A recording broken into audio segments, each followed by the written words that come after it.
За нүдэн дээр нэг хүн галзуурчдаг юм даа. Улаан коммунист болчлоо бүр. Нямбаатар гэдэг Улаанбаатар хотын дарга. Бүр улаан коммунист. Иргэдтэйгээ юмаа ярихгүй зүгээр тайлбарлахгүй хүчндээ дулаараа занаадах юм. Уг нь бол өөрөө ятгах тусам нягтал гэдэг хууль зүйн сайд хийжсэн улсын хурлын гишүүн.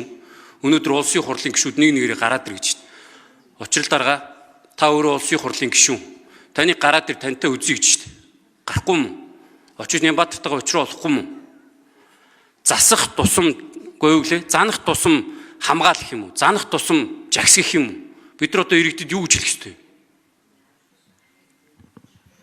За хот дээр үүсэж байгаа асуудал дээр бол би анхаарал хандуулъя. Холбогдох мэдээллүүдийг авъя. Тэгээд энэ дээрээс ч хэлсэн.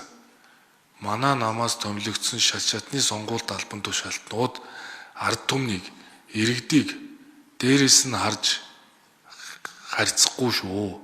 Хэрвээ дээрээс нь харах тохиолдол ганцхан байна. Бүдэрч унсан хүнийг л татаж босгоход дээрээс нь хараа.